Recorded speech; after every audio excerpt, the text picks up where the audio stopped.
Hello everyone, good morning to all. You all have successfully started your JEE preparation, that is journey towards IIT. Due to COVID situation, obviously we are unable to meet physically, but your will and organizational determination to send you to IIT in 2022 has led to the scenario for online teaching. So this orientation program is an overview for you about IIT Dakshina, about you, as well as how to continue our preparation. So to begin with, let's discuss about IIT, Indian Institute of Technology. It's dream for many, but reality for few. Yeah, it's true. Actually, every year lakhs of aspirants appear for JEE Main as well as JEE Advanced exam, but as of now IIT has only 13,674 seats. As a result, 1 out of 100 students only get the chance to join Premier Institute, Indian Institute of Technology. Obviously, this competition level is very high. You can think that if only one is selected out of 100, definitely 99 more are not selected. So there is the possibility that kind of negative discussion may be more among our society, among our colleagues. Before proceeding, just a brief introduction about me. My good name is Ravi Ranjan Pandey. I did my schooling from Jawahar Navodaya Vidyalaya Latehar up to 10th standard. Qualified for Dakshina Scholarship Program. Went to Bokaro and further Ranchi to complete my 11th and 12th standard study. Qualified AIEEE, now it is called JEE Main, and joined IIMR College Meerut to pursue engineering in computer science. After completing my graduation in 2014, I started working with Dakshina Foundation. Currently, I am executing the responsibility of Regional Academic Officer South of Dakshina Foundation, that is academic in charge for JNV Bangalore Center, Hyderabad as well as Kottayam. Okay. So let's proceed. We were discussing about IIT. IIT के बारे में थोड़ा सा अगर और जानने का प्रयास हो तो it's one of the most premier institute of the country to pursue our BTech study, to pursue our engineering.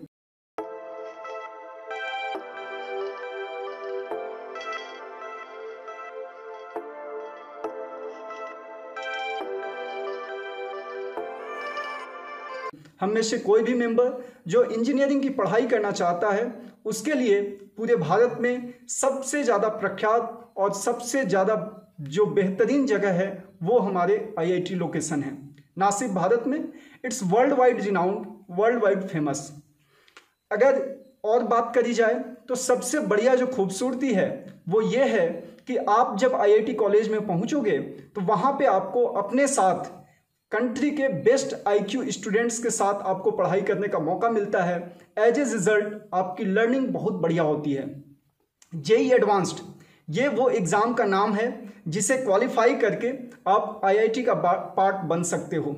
अभी तक के स्थिति में लास्ट ईयर तक 2019 IIT के पास total number of seat it has 13,674। कुछ स्नैपशॉट्स आप देख रहे हो, ये IIT बॉम्बे का hostel, IIT Delhi, IIT Roorkee, IIT Kharagpur, IIT Madras, ये सब कुछ स्नैपशॉट है। और कलेक्टिवली अभी अपने कंट्री में total number of IITs is 23। अब थोड़ी बात करते हैं दक्षिणा स्कॉलरशिप प्रोग्राम के बारे में। बेसिकली पूरे देश के हर वो टैलेंटेड बच्चा के लिए अपॉर्चुनिटी है जो फाइनेंशियली वीकर स्टेटा से आता है, जिसकी घर की आर्थिक स्थिति ऐसी नहीं है कि उसके पेरेंट्स उसको इंजीनियरिंग या मेडिकल की कोचिंग दिला पाएँ। उन बच्चों के लिए Dakshina foundation Dakshina scholarship program available है।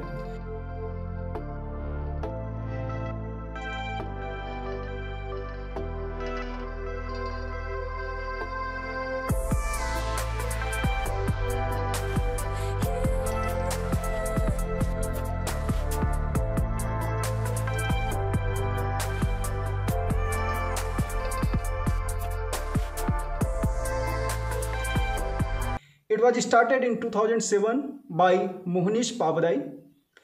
अगर अभी की बात करो तो दो तरीके का प्रोग्राम है, एक 2 ईयर प्रोग्राम जो कि डेडिकेटेड है नवोदय के स्टूडेंट्स के लिए, और दूसरा 1 ईयर प्रोग्राम जो कि फंक्शनिंग है दक्षिणा के सेपरेट लोकेशन में, पुणे लोकेशन, दक्षिणा वैली पुणे, बड़ा ही खूबसूरत 109 एकड़ का ज़मीन। इस तरीके से दक्षिणा अभी दोनों तरीके का तैयारी कराता है, IIT JEE के लिए as well as medical entrance exam के लिए। JEE के प्रिपरेशन के लिए 5 लोकेशन, 5 JNV सेंटर्स अलॉटेड हैं, JNV बेंगलोर, हैदराबाद, लखनऊ, बूंदी, कोट्टयम। उसी तरीके से अगर मेडिकल की बात करी जाए, so we have 2 location dedicated for medical coaching, JNV Pune as well as JNV Silvassa that is near Bombay.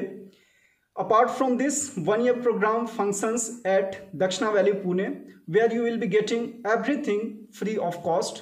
Obviously, in JNV system also, entire coaching fee is beared by Dakshina Foundation, and your lodging and boarding is taken care by JNV system, Navodaya Vidyalaya Samiti. अगर result के direction में देखा जाए, जब से दक्षिणा start हुआ है 2007 से लेकर के अब तक, as of now 62% students are accepted by IITs। अगर मेडिकल की बात करी जाए तो 58% बच्चों को गवर्नमेंट मेडिकल कॉलेज में सीट मिला है। आपको ये जानकारी होगी कि मेडिकल के प्रिपरेशन जितने बच्चे करते हैं उनमें जो प्राइम टारगेट हमारा होता है वो होता है गवर्नमेंट मेडिकल कॉलेज में सीट ले पाना, बिकॉज वहाँ पे जो पढ़ाई की खर्चे होते हैं, पढ़ाई का जो फी होता है वो काफ़ी नॉमिनल होता है, और उसके कंपेयर में जो प्राइवेट कॉलेजेज होते हैं उनके फीस काफ़ी हायर होते हैं। तो इसी वजह से जितने भी बच्चे मेडिकल की प्रिपरेशन करते हैं, जो नीट और एम्स जिसका मेजर एग्जाम है, उनका प्राइम फोकस होता है गवर्नमेंट मेडिकल कॉलेज में सीट ले पाना। अभी तक दक्षिणा के जो 511 बच्चों ने अपीयर हुए हैं डिफरेंट एग्जाम्स में, उसके माध्यम से 58% बच्चों को जो है गवर्नमेंट मेडिकल कॉलेजेज में सीट मिल चुका है। अगर लेटेस्ट रिजल्ट की बात करी जाए, इस बार 2020 के जनवरी मेंस अटेम्प्ट में हमारे 15.7% बच्चों ने 99 से ज़्यादा परसेंटाइल अचीव किया है। ये 15.7 आउट ऑफ 369 करीब, दैट इज़ 58 स्टूडेंट्स। अगर एम्स की बात करो तो 2019 एम्स में दक्षिणा से 2 बच्चों ने all India rank 77 as well as all India rank 87 achieve किया है। JEE एडवांस्ड के कुछ टॉप रैंकर्स बच्चे अगर बात करो, लास्ट ईयर 2019 अकूब नवाज ने ऑल इंडिया रैंक 77 अचीव किया। उससे पहले हमारे 2 और स्कॉलर्स ऐसे रहे हैं जिन्होंने all India rank under 100 achieve किया है 2010 में, T अशोक जिनकी रैंक 63 रही है, और राजीव कृष्ण ओमर जो 87 रैंक लाए थे। दोनों ही लोग अभी गूगल में वर्किंग हैं। इसी तरीके से एवरी ईयर अच्छे बच्चों का जो रैंक है, जो टॉप रैंक्स हैं हमारे 100, 200, इसी तरीके से आपको देखने को मिलेगा। इसके साथ ही साथ जो ऑल इंडिया रैंक लिस्ट आपको निकल करके आता है, JEE एडवांस्ड की जो रैंकिंग आती है, तो उसमें आपको CRL common rank list that is AIR as well as category ranks भी दिए जाते हैं। इस कैटेगरी रैंकिंग में भी ढेर सारे दक्षिणा स्कॉलर्स ने time to time all India rank 1, 2, 3 या ऐसा लाया। जैसे चिन्मय ने उस समय अपने कैटेगरी में ऑल इंडिया रैंक 1 लाए थे, संप्रीत ने SC कैटेगरी SCPD में ऑल इंडिया रैंक 1 लाया था। ये चीज़ें भी साथ में आपको देखने को मिलेंगी। ये जो पिक्चर्स आपने अभी देखे, इनमें से कुछ स्नैपशॉट, सबसे जो कॉर्नर एंड पे पहला था वो JNV बेंगलोर का सेंट्रल लोकेशन है, CTM हॉल चार्ल्स टी मंगल के बस्ट के सामने, कर्नल सर के साथ 2016-18 बैच के बच्चे हैं। उसके नीचे में CTM हॉल का एंट्रेंस, बीच में आपको मोहनीश सर का फोटो दिख रहा है, वो अपने फाउंडर हैं, दक्षिणा फाउंडेशन उन्होंने स्टार्ट किया। राइट हैंड साइड के टॉप कॉर्नर पे आपको दक्षिणा वैली का हॉस्टल एरिया दिखा है, और जो बॉटम एंड है वो दक्षिणा वैली के क्लासरूम है। इसी तरीके का क्लासरूम अपने बेंगलोर लोकेशन में भी अवेलेबल है। अब थोड़ी बात करते हैं JEE के बारे में, ज्वाइंट एंट्रेंस एग्जामिनेशन। ये 2 लेयर्ड है। सबसे पहला exam first layer is called JEE main and second one is JEE advanced. हम लोग 1 by 1 बात करेंगे। All those students who appeared for JEE main and qualified it are eligible to appear for JEE Advanced. All those students who qualified JEE Advanced appeared for counseling and are allotted some seats will become the part of IIT. Those students who qualified JEE Main but missed the IITs will get seats in NIT, that is second premier institute of the country, National Institute of Technologies. So JEE Main जो है पूरे वर्ष भर में it is conducted twice a year. इसमें आपके पास option होता है, आप दो में से एक अटेम्प्ट अपीयर करो या फिर दोनों का दोनों अपीयर करो। जो भी बच्चा दोनों में अपीयर होता है उसमें से उसकी परफॉर्मेंस जिस वाले अटेम्प्ट में बेटर होती है उसको रैंकिंग के लिए कंसिडर किया जाता है। जेईई मेन का जो रैंकिंग है वो आपको परसेंटाइल के टर्म में मिलेगा। परसेंटाइल आपका रिलेटिव परफॉर्मेंस होता है, rank as well as total number of applicant से उसको निकाला जाता है। लेट्स से कि अगर टोटल 100 बच्चे अपीयर हुए थे किसी एग्जाम में, सो उसमें से जो फर्स्ट रैंकर होगा उसकी परसेंटाइल होगी 100, जो लास्ट रैंकर होगा उसकी परसेंटाइल होगी 1। इसी तरीके से अगर 1000 बच्चे अपीयर हुए हैं, सो जो फर्स्ट रैंकर है उसकी परसेंटाइल होगी 100, जो सेकेंड रैंकर है उसकी परसेंटाइल होगी 99.9 एंड सो ऑन। सिलेबस की बात करी जाए, सो जेईई मेन का जो आपका सिलेबस है वो ऑलमोस्ट मैचिंग है आपका सीबीएसई के सिलेबस से, बट 11th एंड 12th दोनों क्लास का और फिजिक्स, केमिस्ट्री और मैथमेटिक्स तीनों ही सब्जेक्ट का पूरा सिलेबस आपको जेईई मेन के एग्जाम में पूछे जाएंगे। जो टेस्ट का ड्यूरेशन होगा वो 3 आवर्स का ड्यूरेशन होता है। जो क्वेश्चन का पैटर्न है वो single correct question and numerical value, मतलब कहने का कि आपके पास ऑब्जेक्टिव क्वेश्चन आएंगे, 4 में से एक ऑप्शन करेक्ट वो आपको वहां पे सिलेक्ट करना होगा। साथ ही साथ उसमें से करीब करीब 20% क्वेश्चंस जो हैं न्यूमेरिकल बेस्ड क्वेश्चन होते हैं। इसका मतलब ये हुआ कि उसका जो फाइनल वैल्यू होगा कुछ ना कुछ न्यूमेरिक वैल्यू होगा, पॉजिटिव या निगेटिव, डेसिमल में, इस तरीके का। सो ये थोड़ी सी बात हो गई आपकी जेईई मेन के बारे में। 75 क्वेश्चन पूछे जाते हैं, 25, 25, 25 तीनों ही सब्जेक्ट से, 20 + 5, 20 single correct question, 5 numerical type question. Total जो मार्किंग स्कीम है वो आपका हर एक क्वेश्चन +4 का होता है और साथ में आपको निगेटिव मार्किंग होते हैं सिंगल क्वेश्चन वाले में, सिंगल करेक्ट क्वेश्चन में। सो टोटल जो मार्क्स है आपका 300 मार्क्स का होता है। अब थोड़ा बात करते हैं जेईई एडवांस्ड के बारे में। जो अपना मेन लक्ष्य है, मेन टारगेट है, जेईई मेन का रिजल्ट अब तक दक्षिणा के बच्चे, जो भी बच्चा ईमानदारी के साथ पढ़ाई करता रहा है, बड़े आसानी से क्लियर कर जाता है। और यही रिजल्ट है कि भले ही जेईई एडवांस या आईआईटी एक्सेप्टेंस का नंबर हमारा 62% रहा हो, बट जेईई मेन के अगर रिजल्ट की बात करी जाए सो किसी भी ईयर में वो मोर देन 95%, 97, 98, 99 इसी रेंज में रहा होता है। और हम सब का कंबाइंड टारगेट है कि हम लोग इसे 100% में कन्वर्ट करेंगे। जेईई एडवांस्ड की बात करी जाए, सो ये सबसे पहली बात कि आपके पास केवल 2 अटेम्प्ट होता है जेईई एडवांस्ड में अपीयर होने के लिए। पहला अटेम्प्ट जबकि आप 12th की स्टडी कर रहे होते हो, and second attempt you have once you have completed your 12th study, you can take 1 year drop and then you can attempt for the advanced exam very next year. Talking about result will have both CRL and category rank. CRL that is common rank list, or easily you can know it as All India rank AIR, and category rank is in your individual category OBC, SC, ST, PWD, whatever rank you are achieving in all over India, that also will be allotted to you based on your JEE advanced performance। बात थोड़ी सी syllabus की करी जाए। Advanced का जो हमारा syllabus है, ध्यान देना, यही बेसिक डिफरेंस होता है हमारा कॉम्पिटिटिव एग्जाम में एंड स्कूल के एग्जाम में, सीबीएसई के एग्जाम में। सीबीएसई एग्जाम्स में हमारे साथ हमारा एनसीईआरटी का बुक होता है, उन्हीं बुक के इर्द गिर्द हमारे सारे क्वेश्चन पूछे जाते हैं। बट जब बात कॉम्पिटिटिव एग्जाम्स की करी जाए, जब बात एडवांस्ड की हो रही है, तो यहाँ पे आपके हाथ में जेईई एडवांस्ड का सिलेबस होगा। उस सिलेबस से आपको बखूबी गो थ्रू होते जाना चाहिए। ये देखना पड़ेगा कि इनमें से कौन से टॉपिक्स, कौन से पोर्शन आपके एडवांस्ड के एग्जाम में पूछे जाते हैं, और जैसा भी आपको टीचर उसमें गाइड करेंगे, कितना उसको डीपली आपको पढ़ना है, कितना लाइटली पढ़ना है, किन टॉपिक्स पे ज़्यादा स्ट्रेस देना है, किन टॉपिक्स को आपको इग्नोर करना है, इन बातों के आधार पे आपका जेईई एडवांस्ड का प्रिपरेशन प्रोसीड करेगा। सो इस तरीके से अगेन इसका भी सिलेबस ऑलमोस्ट हूबहू PCM 11th 12th का है। थोड़े से टॉपिक्स माइनर चेंज होते हैं जेईई मेन और जेईई एडवांस्ड में, बट मोर देन दैट जो जेईई एडवांस्ड का टॉपिक है वो ज़्यादा वास्ट होता है, उसमें आपको ज़्यादा डीप नॉलेज की रिक्वायरमेंट होती है। टेस्ट का जो ड्यूरेशन होगा वो आपसे 2 पेपर एक ही दिन में आपको देने होंगे। 3 आवर्स इंटरवल के 2 पेपर देने होते हैं। जो क्वेश्चन का टाइप होगा वो मेंस वाले तो रहेंगे ही, सिंगल करेक्ट क्वेश्चन और न्यूमेरिकल वैल्यू। इसके एडिशन में कुछ आपको मल्टीपल करेक्ट क्वेश्चन और मैट्रिक्स मैच टाइप के क्वेश्चन भी देखने को मिल सकते हैं।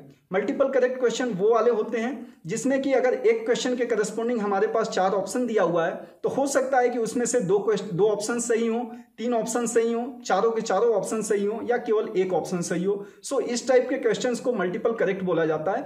और वैसे ही मैट्रिक्स मैच जो हुआ, अभी तक हमने मैच द कॉलम सिंपली पढ़ा है, A is match to P, B is match to Q, like that. So यहाँ पे क्या होगा कि ए में B matching with P and Q, B में भी matching with R S T, इस तरीके से। सो ऐसे वाले जो मैच टू कॉलम्स क्वेश्चंस होते हैं इन्हें हम मैट्रिक्स मैच बोला करते हैं। तो ये आपका सिलेबस का बात हुआ, ये आपका क्वेश्चन पैटर्न हुआ। Obviously competition level of JEE main as well as JEE advanced is very high. You can imagine with the fact that every year 12 to 13 lakh student appears for JEE main exam. Out of them, only 2.5 lakh will qualify JEE main who are eligible for JEE advanced, and among those who have registered for JEE advanced and appeared in the exam, only 35 to 40,000 student qualifies the advanced exam. Out of them, 13 to 40,000 will get seats in IIT.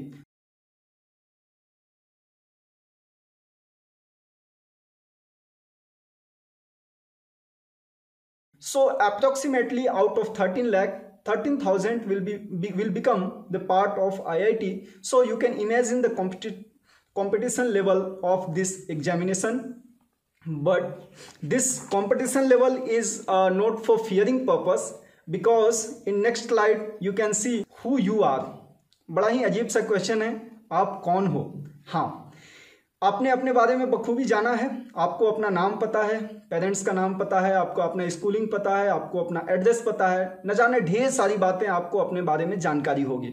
लेकिन एक unique सा information जो शायद ही आपको अपने बारे में आभास होगा, वो यहाँ पे आपसे चर्चा की जा रही है। आप हो कौन? अगर उसकी समरी देखो तो आप यू आर 1 out of 4300। हाँ, ऐसे तो आप लाखों करोड़ों में एक हो, यूनिक हो, every individual is unique in this world, but along with that you are 1 out of 4300। वो कैसे? हाँ, वो ऐसे क्योंकि approximately 19 lakh student appeared for Jawahar Navodaya Vidyalaya selection test in 2015। Out of them, approx 42,000 were declared qualified and who joined Jawahar Navodaya Vidyalaya all over India. Out of them, only 6,000 were lucky and who performed well in their half-yearly exam. Based on that, they were invited for appearing in Navodaya Dakshina selection test that happened last year December. And among them, only 377 is the batch strength for our JEE batch, and for medical 60 students have qualified. So overall only 437 are lucky few who got this opportunity to become the part of Dakshina scholarship program. Now you can calculate this equation very easily. Every individual who has qualified Dakshina scholarship program, you are 1 out of 4300. हाँ, यहाँ पे कुछ ऐसे बच्चे होंगे जो कह रहे होंगे कि हमने तो 6 में नहीं ज्वाइन किया है, मैं लेटरल एंट्री का हिस्सा हूँ। हो सकता है तुम लेटरल एंट्री वाले भी भले ही हो, बट आपका IQ, आपका टैलेंट, आपका कंपटीशन लेवल भी हमने उसी के इक्विवेलेंट कंसीडर किया है। जो बच्चे 6 में आए हैं, रिलेटिवली आप में से कुछ बच्चे थोड़ा बेटर भी होते हो कई एक बार। रीज़न ये होता है कि जो 6 वाले बच्चे होते हैं उनको 6, 7, 8 में नवोदय का हवा मिल जाता है, बट आप लोग डायरेक्ट 9th में, और वो भी आपका जो एंट्री होता है, जो एंट्रेंस एग्जाम होता है, उसमें मैथ साइंस जैसे सब्जेक्ट पूछ करके आपको लाया जाता है। तो नेचुरली आपका भी जो टैलेंट है वो इन्हीं के जैसा है। सो बेसिकली अब तक हम सब ने देखा व्हाट इज IIT, अबाउट दक्षिणा foundation and about you. So these 3 inputs are basic information. Obviously you are 1 out of thousands. This is the first part of the video. In second part we will discuss about goal setting, how to prepare for JEE, and what is the permanent source of motivation. These points will be covered in our next video.